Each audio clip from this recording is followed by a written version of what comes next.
Hello, नमस्ते, आदाब, सत श्री अकाल। स्वागत है आप सभी लोगों का। आज मैं बात करेंगे ईर्ष्या की।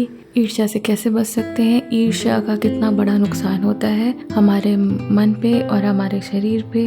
बहुत सारी बातें सुनाऊंगी, एक कहानी। और शुरुआत करते हैं संत कबीरदास जी के एक दोहे के साथ। कबीरा खड़ा बाजार में, मांगे सबकी खैर, ना काहू से दोस्ती ना काहू से बैर। ईर्ष्या क्या होती है? देखिए, ईर्ष्या एक ऐसी भावना है जो आम तौर पर विचारों और असुरक्षा की भावना को दर्शाती है। यह एक तरह की क्रोध और असुरक्षा की मिली जुली भावना होती है, या आप ये कह सकते हैं कि ये क्रोध और घृणा की भी मिली जुली एक भावना होती है, जो कि बिल्कुल ही अच्छी नहीं होती है। बड़ी नकारात्मक सी भावना होती है। इसमें किसी को भी अच्छा महसूस नहीं होता है। ये तो थी बात ईर्ष्या की। अब आगे जानेंगे कि ईर्ष्या का परिणाम क्या होता है इस कहानी के माध्यम से। बहुत ही प्रेरणादायी कहानी है।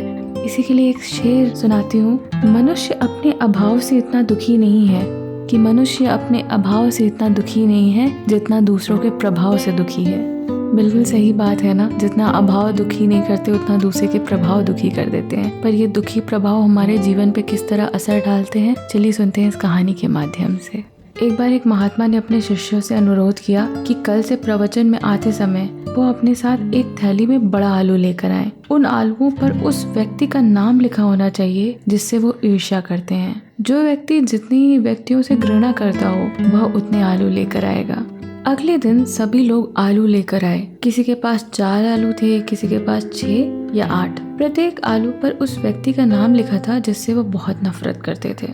अब महात्मा जी ने कहा, अगले 7 दिनों तक ये आलू आप सदैव अपने साथ रखें। जहाँ भी जाएं, खाते पीते सोते जगते ये आलू आप लोग सदैव अपने साथ ही रखेंगे। शिष्यों को कुछ समझ में नहीं आया कि महात्मा जी चाहते क्या हैं, लेकिन महात्मा जी के आदेश का तो पालन उन्हें करना ही था। तो उन्होंने महात्मा जी के आदेश का पालन अक्षरशः किया। 2-3 दिन के बाद शिष्यों ने आपस में एक दूसरे से शिकायत करना शुरू कर दिया। जिसके आलू ज्यादा थे वे बड़े कष्ट में था।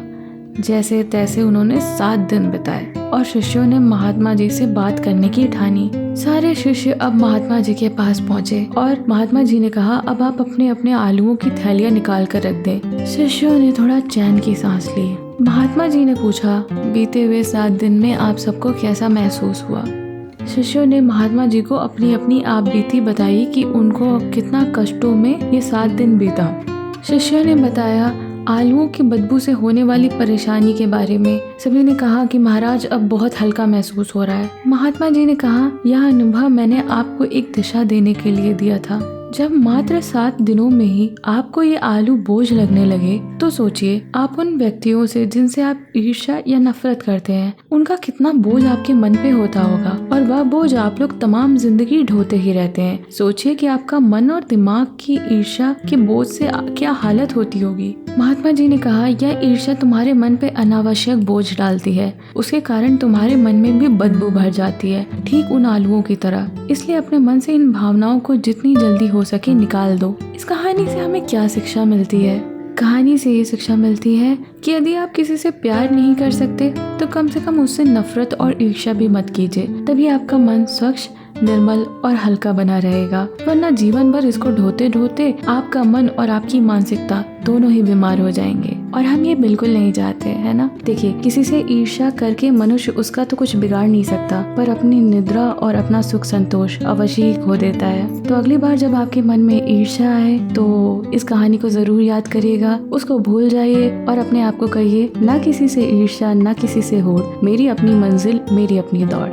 अपनी दौड़ में चलते रहिए, खुश रहिए, सुरक्षित रहिए। कि विकल्प बहुत मिलेंगे मार्ग भटकाने के लिए, विकल्प तो बहुत मिलेंगे मार्ग भटकाने के लिए, संकल्प एक ही काफी है मंजिल तक ले जाने के लिए।